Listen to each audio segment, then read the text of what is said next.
إن الحمد لله نحمده ونستعينه ونستغفره ونؤمن به ونتوكل عليه ونعوذ بالله من شرور أنفسنا ومن سيئات أعمالنا من يهده الله فلا مضل له ومن يضلل فلا هادي له وأشهد أن لا إله إلا الله وحده لا شريك له وأشهد أن محمدا عبده ورسوله أما بعد فإن خير الحديث كتاب الله وخير الهدي هدي محمد صلى الله عليه وسلم وشر الأمور محدثاتها وكل محدثة بدعة وكل بدعة ضلالة وكل ضلالة في النار. أعوذ بالله السميع العليم من الشيطان الرجيم من همزه ونفخه ونفثه. بسم الله الرحمن الرحيم. وما الحياة الدنيا إلا متاع الغرور. সম্মানিত উপস্থিতি, আজকের জুমার দিনের সম্মানিত মসজিদের মুসল্লিয়ানি গ্রাম, সর্বপ্রথম আমরা সেই মহান আল্লাহ রাব্বুল আলামিনের শুকরিয়া আদায় করি, যে মহান আল্লাহ রাব্বুল আলামিন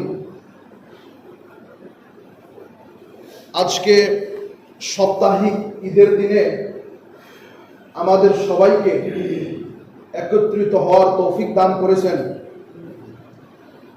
এবং অল্প সময়ের মধ্যে আল্লাহ রাব্বুল আলামিন আমাদেরকে এখানে উপস্থিত করেছেন। সেই মহান আল্লাহর জন্য আমরা শুকরিয়া আদায় করি, আলহামদুলিল্লাহ। অতঃপর দরুদ ও সালাম বর্ষিত হোক আমাদের প্রিয় নবীর উপর, যিনি উম্মতের জন্য কোনো লাভদায়ক বস্তুকে ছেড়ে যায়নি, যেটার দিকে তিনি ইশারা করে গিয়েছেন, এবং উম্মতের জন্য কোনো ক্ষতিকর দিক ছেড়ে যায়নি, যেটা থেকে তিনি সতর্ক করে গিয়েছেন। সেই নবীর উপর দরুদ ও সালাম বর্ষিত হোক সাল্লাল্লাহু আলাইহি ওয়াসাল্লাম। আজকের জুমার খুতবায় সংক্ষিপ্ত আকারে বক্তব্যের বিষয় হলো রিজক, বা যেটাকে আমরা বাংলা ভাষায় বলি রিজিক। সম্মানিত উপস্থিতি, রিজিক কাকে বলে, রিজিক কি বস্তু, এটি আমাদেরকে প্রথমে জানতে হবে। কোরআন এবং হাদিসের ভিতরে যে রিজিক শব্দটি এসেছে, সেই শব্দর যদি আপনি ডিকশনারিতে অর্থ দেখেন, তাহলে আপনি দেখতে পারবেন রিজিক শব্দের অর্থ খাদ্যবস্তু। ভাত, চাউল, যে কোনো খাদ্যবস্তুকে রিজিক বলা হয়, এটি ডিকশনারি হিসাবে। কিন্তু কোরআন এবং হাদিসের ভিতরে যে রিজিক শব্দটি এসেছে, এই রিজিক শব্দটি একটি ব্যাপক শব্দ। রিজিক শব্দের অর্থ বা রিজিকের অর্থ শুধুমাত্র খাওয়া বস্তু নয়। আপনি যেটি খান সেটাও রিজিক, আপনি যেটি পান করেন সেটাও রিজিক, আপনি যে কাপড়টা পরিধান করেন সেটাও রিজিকের অন্তর্ভুক্ত, আপনি একটি পদে রয়েছেন সেই পদটাও রিজিকের অন্তর্ভুক্ত, আপনার একটা নাম রয়েছে, আপনার এই নামটাও রিজিকের অন্তর্ভুক্ত। তাহলে আমরা বুঝতে পারলাম রিজিক শব্দটা অর্থ শুধুমাত্র খাদ্যদ্রব্য নয়। রিজিক একটি ব্যাপক শব্দ, এর ভিতরে অনেক বস্তু রয়েছে। তো রিজিক আল্লাহ রাব্বুল আলামিন প্রত্যেক মানুষকেই দেয়, এবং আজকে দুনিয়ার ভিতরে আমরা সবাই প্রত্যেকেই এই রিজিকের তালাশে এদিক ওদিক ছুটাছুটি করতেছি। কেউ হালাল পন্থায় রিজিক অন্বেষণ করতেছি, কেউ হারাম পন্থায় রিজিক অন্বেষণ করতেছি। কারণ দুনিয়াটাকে আল্লাহ রাব্বুল আলামিন এমন ভাবে বানিয়েছে যে দুনিয়ার চাকচিক্যময় বস্তুগুলো দেখে, রঙিন বস্তুগুলো দেখে মানুষ অল্পতে আকর্ষিত হয়ে যাবে, তার দিকে ধাবিত হবে মানুষ, মানুষ সেটার দিকে ঝুঁকে পড়বে যে এটাই মনে হয় সবকিছু। আসলে এই সমস্ত বস্তু সবকিছু নয়। আল্লাহ রাব্বুল আলামিন কোরআনের ভিতরে বললেন, ওমাল হায়াতুদ দুনিয়া ইল্লা লাইবু ওয়া লাহব। আরো বলেছেন এই ধরনের আয়াত আল্লাহ রাব্বুল আলামিন কোরআনের ভিতরে আরো অনেক বলেছেন, ওমাল হায়াতুদ দুনিয়া ইল্লা মাতাউল গুরুর, যে পৃথিবীবাসী তোমরা শুনে রাখো, দুনিয়ার জীবন শুধুমাত্র ধোকার সামগ্রী ছাড়া আর কিছু নয়। প্রত্যেকটি বস্তু, যেই বস্তু আপনাকে আল্লাহ রাব্বুল আলামিনের দ্বীন থেকে সরিয়ে দেয়, যেই বস্তু আপনাকে ইসলাম থেকে সরিয়ে দেয়, যেই বস্তু আপনাকে নামাজ থেকে সরিয়ে দেয়, যেই বস্তু আপনাকে আল্লাহ রাব্বুল আলামিনের স্মরণ থেকে সরিয়ে দেয়, সেই সমস্ত বস্তু ফিতনা। যে বস্তু আপনাকে দ্বীন থেকে, শরীয়ত থেকে, ইসলামের উপর আমল করা থেকে সরিয়ে দেয়, সেই বস্তু হতে আমাদেরকে বিরত থাকতে হবে। সম্মানিত উপস্থিতি, আজকে আমরা আমাদের একটু জীবন নিয়ে চিন্তা করি। আমরা জন্ম হওয়ার পরে, কয়েক বছর পরে বাবা মা আমাদেরকে স্কুলে পাঠায়, মাদ্রাসাতে পাঠায়, তারপরে আর একটু বড় হওয়ার পরে মানুষ ডিগ্রি নিয়ে ফারিগ হয়, ফারিগ হওয়ার পরে তারপরে এইভাবে তার একটি নতুন জীবন শুরু হয়। তিনি বিয়ে শাদী করেন, বিয়ে শাদী করার পরে তাকে আল্লাহ রাব্বুল আলামিন সন্তান সন্ততি দেয়। তারপরে তিনি, তার বয়স বাড়তে থাকে, এভাবে বয়স বাড়তে বাড়তে তিনি একদিন দুনিয়া থেকে চলে যায়। এটাই হচ্ছে দুনিয়ার হিসাব। আজকে আপনি তার জন্য কতটুকু কি করতেছেন, সেটি কিয়ামতের দিন অবশ্যই আমাদের সামনে ধরা পড়ে যাবে। আল্লাহ রাব্বুল আলামিন বললেন, ইয়াওমা ইয়াফিরুল মারউ মিন আখি ওয়া উম্মিহি ওয়া আবি ওয়া সাহিবাতিহি ওয়া বানি লিকুল্লি ইমরিইম মিনহুম ইয়াওমা ইদিন শা'নুন ইউগনি। যে কিয়ামতের দিন, আজকে দুনিয়ার ভিতরে আপনার পার্টনার, আপনার ঘনিষ্ঠ বন্ধু, যার সাথে আপনি আপনার সমস্ত দুঃখ কষ্ট শেয়ার করেন, কিন্তু কিয়ামতের দিন সেই ঘনিষ্ঠ বন্ধুত্ব কোনো কাজে আসবে না। আল্লাহ রাব্বুল আলামিন বললেন, ইয়াউমা ইয়াফিরুল মারউ মিন আখি, যেই দিন মানুষ তার ভাইয়ের কাছ থেকে দূরে সরে যাবে, ওয়া উম্মিহি ওয়া আবি, তার মা তার কাছ থেকে দূরে সরে যাবে, বা সন্তান মায়ের কাছ থেকে দূরে সরে যাবে, পিতা সন্তান থেকে দূরে সরে যাবে, ওয়া সাহিবাতিহি ওয়া বানি, এইভাবে সন্তান সন্ততি থেকে দূরে সরে যাবে। মানে কারো কোনো সম্পর্ক থাকবে না কিয়ামতের দিন। আজকে দুনিয়ার ভিতরে যে বস্তু দিয়ে আমরা চলতে পারি, সেটার নাম হচ্ছে টাকা, টাকা পয়সা। কার কত ব্যাংক ব্যালেন্স রয়েছে, এই হিসাব নিয়ে আমরা দুনিয়ার ভিতরে চলাফেরা করি, কিন্তু কিয়ামতের দিন এই হিসাব চলবে না। কিয়ামতের দিন আমাদের ব্যাংক ব্যালেন্স হিসাবে থাকবে আমাদের নেকি, আমাদের আমল, কে কতটুকু আমল নিয়ে এসেছে সেটি কিয়ামতের মাঠে দেখা হবে, বা সেই হিসাবে ফয়সালা করা হবে। সম্মানিত উপস্থিতি, বলছিলাম আজকে যেইভাবে আপনি যে বাড়িতে বাস করতেছেন, আপনি যে ঘরে থাকতেছেন, আপনি যে স্থানে থাকতেছেন, আজ থেকে 100 বছর পূর্বে এই স্থানে কেউ ছিল না, বা হয়তো আপনার দাদা বা তার বাপ, এইভাবে পূর্বপুরুষরা ছিল। আজকে 100 বছর পরে, 50 বছর পরে আপনি সেই স্থানে বাস করতেছেন। আপনি নিজেই একটু চিন্তা করুন, নিজেই নিজের বিবেককে প্রশ্ন করুন যে আপনার দাদার জন্য বা তার বাপের জন্য আপনি কতটুক তাদের বিষয়ে ভাবেন, বা তাদের জন্য আপনি কতটুক টাকা পয়সা আল্লাহ রাব্বুল আলামিনের রাস্তায় দান সদকা করেন। সেম পরিস্থিতি আপনি যখন মারা যাবেন, আপনার সন্তানরা যখন এখানে থাকবে, তখন তারাও আপনাকে এইভাবে স্মরণ করবে। সম্মানিত উপস্থিতি, এটাই দুনিয়ার বাস্তবতা। দুনিয়ার ভিতরে যতক্ষণ পর্যন্ত আপনার দ্বারা মানুষের উপকার হয়, ততক্ষণ পর্যন্তই মানুষ আপনাকে বন্ধু হিসাবে গ্রহণ করবে। যখন দেখবেন আপনার দ্বারা মানুষের উপকার বন্ধ হয়ে যাবে, তখন থেকে মানুষ আপনাকে আর গ্রহণ করবে না। এর চাক্ষুষ প্রমাণ যে মানুষ, সে যত বড়ই পদের অধিকারী হোক না কেন, মৃত্যু হয়ে যাওয়ার পরে, তার আত্মা তার শরীর থেকে বাহির হয়ে যাওয়ার পরে তাকে তার নাম ধরেও ডাকে না, তাকে মরা লাশ বলে, যে লাশকে ধোয়াও, দাফন করো, তাড়াতাড়ি ঘরে রাখো, এই সমস্ত কথাবার্তা হয়ে থাকে। সম্মানিত উপস্থিতি, আপনি দুনিয়া থেকে চলে গেলেন, আপনার সন্তানদেরকে রেখে চলে গেলেন, আপনার সন্তানদের জন্য অনেক ধন সম্পদ টাকা পয়সা রেখে চলে গেলেন, কিন্তু আপনি মারা যাওয়ার পরে সেই ধন সম্পদগুলো কি হচ্ছে?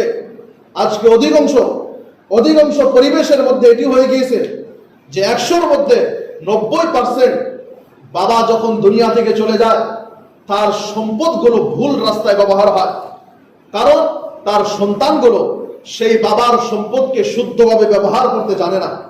তারা যেভাবে ইচ্ছা ব্যবহার করে এবং একটি ফিতনা ছড়িয়ে ফেলে, এবং এতটুকু তৌফিক হয় না যে বাবার নামে তারা কিছু টাকা পয়সা আল্লাহ রাব্বুল আলামিনের রাস্তায় দান করবে। সম্মানিত উপস্থিতি, এই কথাগুলো আমাদেরকে বুঝতে হবে। আল্লাহ রাসূল সাল্লাল্লাহু আলাইহি ওয়াসাল্লাম একদা একটি বাজারের পাশ দিয়ে যাচ্ছিলেন। তখন বাজারের পাশ দিয়ে যাওয়ার সময় দেখলেন একটি মরা কান কাটা ছাগল পড়ে আছে।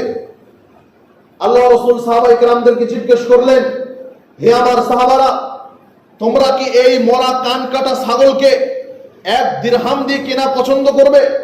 সাহাবায়ে কেরামগণ বললেন, হে আল্লাহর রাসূল, এই মরা কান কাটা ছাগল এটি 1 দিরহাম কেন? এটি যদি আমাদেরকে বিনামূল্যেও দেওয়া হয় তাও আমরা এটি নিব না, কারণ তার ভিতরে 2টি খারাপ গুণ রয়েছে। একটি হলো সে মৃত্যু, তার জান নেই। দ্বিতীয় কথা হলো সে কান কাটা। এই মরা কান কাটা ছাগল নিয়ে আমরা কি করব? তখন আল্লাহ রাসূল সাল্লাল্লাহু আলাইহি ওয়াসাল্লাম বললেন, মনে রেখো, তোমাদের নিকটে এই মরা কান কাটা ছাগলের যতটুকু দাম রয়েছে, মানে তোমাদের নিকটে যেভাবে নিকৃষ্ট বস্তু এই মরা কান কাটা ছাগল, আল্লাহ রাব্বুল আলামিনের নিকটে এই দুনিয়া তোমাদের নিকটে যে মরা কান কাটা ছাগল তার থেকেও বেশি নিকৃষ্ট। সম্মানিত উপস্থিতি, আজকে নিঃশ্বাস বাহির হয়ে যাওয়ার পরে সমস্ত বাস্তবতা চলে আসবে সামনে। এই জন্য হাদিসের ভিতরে বলা হয়েছে যে যারা বেমার মানুষ তাদেরকে তোমরা জিয়ারত করো, তাদেরকে দেখো, কারণ একজন মানুষ যখন বিছানায় পড়ে গিয়েছে তার ভিতর থেকে দুনিয়ার সমস্ত লালসা মোহাব্বত বাহির হয়ে গিয়েছে। আপনি যখন তার পাশে বসবেন, আপনি যখন তাকে দেখবেন, তখন তার সাথে আলোচনা করবেন, আপনার ভিতরে এই বস্তুটি ঢুকে যাবে যে দুনিয়ার কোনো বাস্তবতা নেই, অবাস্তব দুনিয়া, স্বার্থপর দুনিয়া, শুধুমাত্র স্বার্থ আর স্বার্থ দিয়ে দুনিয়াটা ভরা। সম্মানিত উপস্থিতি, এই জন্য আল্লাহ রাসূল সাল্লাল্লাহু আলাইহি সাল্লাম এইভাবে দুনিয়ার বাস্তবতা আমাদের সামনে দেখিয়ে দিলেন। আল্লাহ রাসূল সাল্লাল্লাহু আলাইহি ওয়াসাল্লাম আরো বলেছেন যে পৃথিবীর সমস্ত মানুষ, লাউ আন্না আউওয়ালাকুম ওয়া আখিরাকুম ওয়া ইনসাকুম ওয়া জিন্নাকুম, যে তোমাদের আদম আলাইহিস সালাম থেকে নিয়ে কিয়ামত পর্যন্ত যত মানুষ আছে, সমস্ত মানুষ এখন যত আছে এবং যত আসবে সমস্ত মানুষ, ওয়াল জিন্না, এবং সমস্ত জিন, তারা যদি সমস্ত মানুষ এবং জিন যদি একটি খোলা মাঠে একত্রিত হয়ে আল্লাহ রাব্বুল আলামিনের কাছে নিজের বাসনা কামনা করে, নিজের যা চাওয়া দরকার তারা যদি চায়, তাহলে কি হবে? কোন মানুষের 10 তলা বিল্ডিং এর প্রয়োজন, সে আল্লাহ রাব্বুল আলামিনের নিকটে 10 তলা বিল্ডিং চাইবে। কোন মানুষের 10টা গাড়ির প্রয়োজন, সে আল্লাহ রাব্বুল আলামিনের নিকটে 10টা গাড়ি চাইবে, বা যার যেটি দরকার সেটি সে চাইবে। চাওয়ার পরে আল্লাহ রাব্বুল আলামিন যদি সমস্ত মানুষকে তার চাওয়া হিসাবে যদি আল্লাহ রাব্বুল আলামিন দিয়ে দেয়, তখন আল্লাহ রাসূল সাল্লাল্লাহু আলাইহি সাল্লাম কি বলেছেন? যে সমস্ত পৃথিবীর মানুষ তাদের যা দরকার তারা সমস্ত বস্তু আল্লাহ রাব্বুল আলামিনের কাছে চাইলো, চাওয়ার পরে আল্লাহ রাব্বুল আলামিন তাদেরকে তাদের আশা অনুযায়ী দিয়ে দিলেন। দিয়ে দেওয়ার পরে আল্লাহ রাব্বুল আলামিনের ভান্ডার থেকে, আল্লাহ রাব্বুল আলামিনের খাজানা থেকে এতটুকু কমি হবে না যতটুকু তোমার আঙ্গুলকে সাগরের পানির মধ্যে ডুবিয়ে তুমি দেখবে তোমার আঙ্গুলের মধ্যে কতটুকু পানি আসতেছে। যেমন ভাবে তোমার আঙ্গুল সাগরের মধ্যে ডুবানোর পরে তোমার আঙ্গুলে যতটুকু পানি আসে, এই পানি আসার পরে সাগরের পানির মধ্যে কোনো কমি আসবে না, তেমনি ভাবে সারা পৃথিবীর সমস্ত মানুষের আশা পূরণ করে দেওয়ার পরে আল্লাহ রাব্বুল আলামিনের ভান্ডার থেকে কোনো কমি আসবে না। সম্মানিত উপস্থিতি, তাহলে দেখুন আল্লাহ রাব্বুল আলামিন কত মহান। আজকে দুনিয়ার ভিতরে কেন আপনি হারাম রাস্তা গ্রহণ করলেন রিজিকের জন্য? আল্লাহ রাব্বুল আলামিনের উপর কি আপনার ভরসা নেই? একজন এমপির ছেলে, একজন মন্ত্রীর ছেলে বা একজন বড় পদের অধিকারী লোক, তার ছেলে, তাদের কোনো টেনশন থাকে না যে আমার বাপের তো অনেক টাকা পয়সা রয়েছে, আমার আর কোনো টেনশন নেই, আমি কেন টাকা পয়সা ইনকাম নিয়ে চিন্তা করব? তাহলে একজন মন্ত্রীর ছেলে, একজন এমপির ছেলে, একজন এমএলএর ছেলে, তাদের যদি টেনশন না থাকে, তাহলে আপনি আল্লাহ রাব্বুল আলামিনের বান্দা হয়ে আপনি কিভাবে রিজিক নিয়ে চিন্তিত হতে পারেন? সম্মানিত উপস্থিতি, কিন্তু এখান থেকে এই কথার ভুল ব্যাখ্যা বুঝলে হবে না যে রিজিক নিয়ে চিন্তিত এর অর্থ এই না যে আপনি কামাই জামাই বাদ দিয়ে বসে থাকবেন হাত গুটিয়ে, এটি এর অর্থ এই না। আপনাকে আল্লাহ রাব্বুল আলামিন যতটুকু দায়িত্ব দিয়েছে ততটুকু দায়িত্ব আপনাকে পূরণ করতে হবে, কিন্তু এই যে মানুষের ভিতরে, আমাদের ভিতরে যে একটি খাও খাও লোভ, এই খাও খাও লোভ থেকে আমাদেরকে দূরে থাকতে হবে। সম্মানিত উপস্থিতি, আপনি যখন আল্লাহ রাসূল সাল্লাল্লাহু আলাইহি সাল্লামের জীবনী, সাহাবায়ে কেরামদের জীবনী পড়বেন, তখন দেখবেন আল্লাহ রাসূল সাল্লাল্লাহু আলাইহি সাল্লাম অধিক দিন সকালে বাড়িতে আসার পরে আয়েশা রাদিয়াল্লাহু তাআলা আনহাকে জিজ্ঞেস করতেন, আয়েশা, বাড়িতে কিছু খাওয়ার বস্তু আছে? আয়েশা বলতেন, আজকে পানি ছাড়া কিছুই নাই। আল্লাহ রাসূল বললেন, আমি রোজা রেখে দিলাম, আমি সিয়াম অবস্থায় আমি সিয়াম রাখলাম। তাহলে আজকে পৃথিবীর ভিতরে আমার মনে হয় না যে কোনো মানুষ এমন রয়েছে যারা 2 বেলা বা 3 বেলা খাদ্য পায় না। যেই ধরনের খাদ্য হোক তারা খেতে পারে, যত গরিবই হোক। তাহলে নিজের অবস্থা তাদের অবস্থার সাথে আপনি যখন তুলনা করবেন, তখন আপনার টেনশন নিশ্চয় কম হয়ে যাবে। এই জন্য আল্লাহ রাসূল সাল্লাল্লাহু আলাইহি সাল্লাম কি বলেছেন? উনদুর মান হুয়া আসফালা মিনকুম। আল্লাহ রাসূল বলেছেন যে তুমি সেই ব্যক্তিকে দেখো যে তোমার থেকে নিচে। কোন হিসাবে? টাকা পয়সার ক্ষেত্রে। তোমাকে আল্লাহ রাব্বুল আলামিন একটি দামি বাইক দিয়েছে, এখন আল্লাহ রাব্বুল আলামিন যাকে মারুতি গাড়ি, কার কেনার সামর্থ্য দিয়েছে, এখন তুমি যদি সেই ব্যক্তিকে দেখো, নিশ্চয় তোমার টেনশন বাড়বে। বরং তুমি সেই ব্যক্তিকে দেখো যে ব্যক্তিকে আল্লাহ রাব্বুল আলামিন একটি বাইক কেনারও সামর্থ্য দেয়নি, সে সাইকেল নিয়ে চলাফেরা করে। তাহলে তুমি যখন সেই ব্যক্তিকে দেখবে, তখন তোমার টেনশন নিশ্চয় কম হয়ে যাবে। এই জন্য আল্লাহ রাসূল সাল্লাল্লাহু আলাইহি সাল্লাম বললেন, কি বললেন? যে উনদুর মান হুয়া আসফালা মিনকুম, যে তোমার থেকে নিচেও কোন ব্যক্তি, সেই ব্যক্তিকে তোমরা দেখো। তাহলে কি হবে? তোমাদের টেনশন কম হবে এবং তোমাদের ভিতরে বা মানুষের ভিতরে যে একটি লোভ থাকে, খাও খাও লোভ থাকে, যে আমাকে এতটুকু হয়েছে, আরো লাগবে আমার, এই খাও খাও লোভটা কম হয়ে যাবে। এবং আমাদের মাথায় যে আজকে ফিউচার নিয়ে যে টেনশন করি আমরা, যে ভবিষ্যতে কি হবে। হ্যাঁ, একজন মানুষ টাকা পয়সা অর্জন করবে, ভবিষ্যতের জন্য কিছু ব্যাংক ব্যালেন্স রেখে দেবে, এটি কোনো খারাপ বিষয় না। কিন্তু অনেক মানুষ আপনি দেখবেন সব সময় ভবিষ্যৎ নিয়ে টেনশন, ভবিষ্যৎ নিয়ে টেনশন। তো এই ধরনের টেনশন আমাদের মাথায় কখন আসে? যখন আমরা নিজেকে অন্যদের সাথে তুলনা করা আরম্ভ করে দিই। এই জন্য নিজেকে কখনো অন্যদের সাথে তুলনা করবেন না। এই জন্যই তো বলা হয় যে মাঝে মাঝে আপনি হসপিটালে যাবেন, ডাক্তারখানায় গিয়ে দেখবেন কত ধরনের রোগী পড়ে রয়েছে, তাদেরকে আপনি দেখবেন, তাদেরকে দেখার পরে আপনার টেনশন নিশ্চয় কম হয়ে যাবে যে এই ব্যক্তির এই অসুখ হয়েছে, আল্লাহ রাব্বুল আলামিন তো আমাকে ওই অসুখটা দিতে পারতো, কিন্তু আল্লাহ রাব্বুল আলামিন আমাকে এই অসুখটা দেয়নি, বরং আল্লাহ রাব্বুল আলামিন আমাকে হেফাজতে রেখেছেন।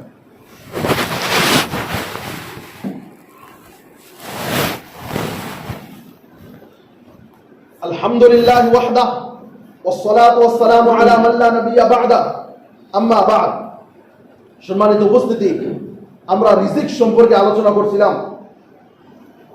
রিজিক সম্পর্কে আলোচনা করতে গিয়ে আরেকটি বিখ্যাত হাদিস, যে হাদিসটি না বললে এই বিষয় আধুরা থেকে যাবে, কমপ্লিট হবে না, সেটি হলো এই যে আল্লাহ রাসূল সাল্লাল্লাহু আলাইহি সাল্লাম আদম সন্তান সম্পর্কে, মানুষ সম্পর্কে বলতেছেন যে মানুষ কি বলে বা মানুষ কি করে। মানুষ বলে মালি মালি, আমার মাল, আমার ধন সম্পদ। মানে আল্লাহ রাব্বুল আলামিন আমাকে যতটুকু দিয়েছে তাতে আমার দেখার প্রয়োজন নেই, আমাকে আরো লাগবে।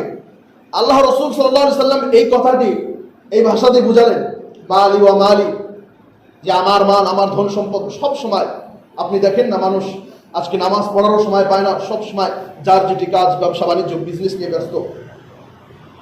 তারপরে আল্লাহ রাসূল বললেন যে হে আদম সন্তান, তুমি মাল ধন সম্পদ নিয়ে এতটুকু টেনশন করতেছো, তুমি কি একটু চিন্তা করো না যে তুমি যে বস্তুটা খেলে, তুমি যেটি খাওয়া দাওয়া হিসাবে গ্রহণ করলে সেটি তো পায়খানার রাস্তা দিয়ে বাহির হয়ে গেল। আপনি একটু লজিক লাগিয়ে দেখেন বা একটু চিন্তা করে দেখেন যে আমরা যে ধরনের যত সুস্বাদু খাবারই গ্রহণ করি না কেন, যখন আমরা ঢোক গেলার পরে সে সুস্বাদু খাওয়ার স্বাদ আর থাকে না। যতক্ষণ পর্যন্ত জিভার ভিতরে থাকে, মুখের ভিতরে থাকে, ততক্ষণ পর্যন্ত সেই খাওয়ার স্বাদটা থাকে। যখনই তার পেটের ভিতরে চলে যায় তখন আর সেই খাওয়ার স্বাদ আর থাকে না। তো আল্লাহ রাসূল কি বললেন যে তুমি টাকা পয়সা অর্জন করে যে বস্তুটি খাচ্ছ সেটি তো পায়খানার রাস্তা দিয়ে বাহির হয়ে গেল। আজকে আপনি দামি খাওয়ার পরে এক দুদিন পরে সেটি বাহির হয়ে যাবে। এটি সিস্টেম আল্লাহ রাব্বুল আলামিন বানিয়ে দিয়েছে। তারপর বললেন যে আও লাবিস্তা ফাআফনাইতা, যে তুমি যেটি পরিধান করলে বস্ত্র হিসাবে, যত দামি পোশাক পরিধান করো না কেন, যত ভালো ড্রেস পরিধান করো না কেন, তোমার পোশাকটা তো একদিন পুরানা হয়ে যাবে বা একদিন ছিঁড়ে যাবে। তাহলে দুইটি ক্যাটাগরি আল্লাহ রাসূল বললেন, একটি যেটি তুমি খেলে সেটি বাহির হয়ে গেল পচে, এবং যেটি তুমি পরিধান করলে সেটি পুরানা হয়ে গেল বা ফেটে গেল। তারপর তৃতীয় ক্যাটাগরি আল্লাহ রাসূল সাল্লাল্লাহু আলাইহি সাল্লাম বললেন যে তুমি যেটি রেখে গেলে, মানে আল্লাহ রাব্বুল আলামিনের রাস্তায় দান করে গেলে, সেটি কিয়ামতের ব্যাংক ব্যালেন্সে তুমি জমা করে রেখে গেলে। এই জন্য আল্লাহ রাসূল সাল্লাল্লাহু আলাইহি সাল্লাম বলেছেন, কি বলেছেন, যে আদম সন্তান যখন মারা যায়, আতবাউল মাইয়িতা সালাসা, যে তিনটি বস্তু আদম সন্তানের পিছনে পিছনে যায়। আদম সন্তানের পিছনে পিছনে তিনটি বস্তু যায়, আহলুহু ওয়া মালুহু ওয়া আমালুহু। তিনটি বস্তু আদম সন্তানের পিছনে পিছনে যায়। আহলুহু, তার আহাল পরিবার, ওয়া মালুহু, তার ধন সম্পদ, ওয়া আমালুহু, এবং সে দুনিয়ার ভিতরে কি আমল করেছে সেই আমল। তিনটি বস্তু আদম সন্তানের মৃত্যুর সাথে সাথে যায়, তার আহাল পরিবার, তার ধন সম্পদ এবং তার আমল। আল্লাহ রাসূল সাল্লাল্লাহু আলাইহি সাল্লাম বললেন, ফায়ারজিউ ইসনান, দুইটি বস্তু ফিরে আসে, ওয়া ইয়াবকা ওয়াহিদ, এবং একটি বস্তু সেই মৃত্যু ব্যক্তির সাথে থেকে যায়। দুইটি বস্তু ফিরে আসে মানে আহলুহু ওয়া মালুহু, ইয়ারজিউ আহলুহু ওয়া মালুহু। বা অন্য ভাষায় বলেছেন ফায়ারজিআনি, ফায়ারজিউ ইসনান, অনেক ধরনের হতে পারে। যে দুইটি বস্তু ফিরে আসে, তার আহাল পরিবার ফিরে আসে। কোনো মানুষকে মাটি দেওয়ার পরে কবরে কোনো মানুষ থাকে না অন্য মানুষের সাথে, মৃত ব্যক্তির সাথে, ফিরে আসে। ওয়া মালুহু, মাল ধন সম্পদ হিসাবে যে খাটলি দিয়ে নিয়ে যাওয়া হয়েছে, এটিকে মাল ধন সম্পদের ক্যাটাগরিতে রাখা হয়েছে, তো সেই বস্তুটা ফিরে আসে। কিন্তু ফায়াবকা ওয়াহিদ, একটি বস্তু মাত্র শুধু থেকে যায় আদম সন্তানের সঙ্গে, সেটি হলো তার আমল। সম্মানিত উপস্থিতি, সময় যেহেতু শেষ হয়ে গিয়েছে, আমি যেটি ভাবি, তো আমরা যে বস্তুগুলো জানলাম, আমরা কথাগুলো মাথায় রাখার চেষ্টা করব। এবং যে দুনিয়ার বাস্তবতা, আজকে এই আমাদের ভিতরে, মুসলমানদের ভিতরে বা সমস্ত মানুষের ভিতরে যখন একটা বস্তু ঢোকে, কম্পেয়ার করা, নিজেকে অন্যদের সাথে তুলনা করা। হ্যাঁ, তুলনা করবেন আপনি ভালো বস্তুর মধ্যে, যে উনি ওযু করে 2 রাকাত সালাত আদায় করতেছে এক্সট্রা, তো আমিও এই ধরনের কাজ করব, তো এই ধরনের বস্তুতে কম্পেয়ার করলে সওয়াব হবে। কিন্তু উনি 1000 টাকা কামাই করতেছে হারাম পন্থায়, আমিও 1000 টাকা হারাম পন্থায় কামাই করব, এই কম্পেয়ার চলবে না। এই কম্পেয়ার আপনাকে জাহান্নামের পথে নিয়ে যাবে। তো কম্পেয়ার করবেন না। আল্লাহ রাব্বুল আলামিন আপনাকে যতটুকু দিয়েছেন ততটুকু বস্তু থেকে রাজি খুশি থাকার চেষ্টা করুন, এবং কোনোভাবে নিজের আমলটা বাঁচিয়ে আমরা যেন জান্নাতের অংশী হতে পারি। আল্লাহ রাব্বুল আলামিন যেন আমাদেরকে জান্নাত দান করেন। আমরা খুতবার শেষে আল্লাহ রাব্বুল আলামিনের নিকটে দোয়া করি, হে আল্লাহ, যে কথাগুলো বললাম এই কথাগুলো সর্বপ্রথম আমাকে আমল করার তৌফিক দান করো, যারা শুনলো তাদেরকে আমল করার তৌফিক দান করো, আমিন। হে আল্লাহ, আমাদেরকে ইসলামের শুদ্ধ বোঝ দান করো, আমিন। হে আল্লাহ, আমাদের পরিস্থিতিকে সংশোধন করে দাও, আমিন। হে আল্লাহ, আমাদের মধ্যে যারা বিপদ আপদে রয়েছে তাদেরকে তুমি বিপদ আপদ থেকে দূরে করে দাও, আমিন। হে আল্লাহ, আমাদের মধ্যে অনেক মানুষ ঋণ কর্জ নিয়ে রয়েছে, এখন শোধ করতে পারতেছে না, তাদেরকে তুমি শোধ করার মতো ব্যবস্থা করে দাও, আমিন। হে আল্লাহ, আমাদেরকে তুমি সমস্ত ধরনের ফিতনা থেকে বাঁচিয়ে রাখো, আমিন। হে আল্লাহ, দুনিয়ার ফিতনা, মরণের ফিতনা, কবরের ফিতনা, নারীর ফিতনা, সমস্ত ধরনের ফিতনা থেকে আমাদেরকে তুমি বাঁচিয়ে রাখো আমিন। হে আল্লাহ আমাদেরকে বেশি বেশি সওয়াবের কাজ করার তৌফিক দান করো আমিন। হে আল্লাহ আমরা আদম সন্তান, গুনাহ করতে ভালোবাসি, তুমি ক্ষমা করতে ভালোবাসো। আমরা গুনাহ হয়ে যাওয়ার পরেই যেন তোমার নিকটে ফিরে যেতে পারি। হে আল্লাহ আমরা গুনাহ করার পরেই যেন তওবা করতে পারি, এই অনুভূতি আমাদের ভিতরে তুমি সৃষ্টি করে দাও আমিন। হে আল্লাহ আমাদের রিজিকের মধ্যে বরকত দান করো আমিন। আমাদের মধ্যে যে যুবক ভাইয়েরা যারা হালাল পন্থায় ব্যবসা বাণিজ্য করতেছে না, কামাই করতেছে না, তাদেরকে তুমি তৌফিক দান করো আমিন। হে আল্লাহ আমাদের অন্তরগুলোকে তুমি নরম করে দাও আমিন। হে আল্লাহ আমাদের আপোষে মিল মোহাম্মত বাড়িয়ে দাও আমিন। হে আল্লাহ আমাদেরকে তুমি সংশোধন করে দাও আমিন। হে আল্লাহ কিয়ামতের দিন যে 7 শ্রেণীর লোকদেরকে তুমি তোমার আরশের নিচে ছায়া দিবে, সেই 7 শ্রেণীর লোকদের অন্তর্ভুক্ত আমাদেরকে করিও আমিন। হে আল্লাহ কবরের প্রশ্নগুলো আমাদের জন্য তুমি সহজ করে দাও আমিন। হে আল্লাহ আমাদের উপর যদি কোনো বালা মুসিবত আসে সেটি তুমি দূর করে দাও আমিন। ওয়া আখিরু দাওয়ানা আলহামদুলিল্লাহি রাব্বিল আলামিন।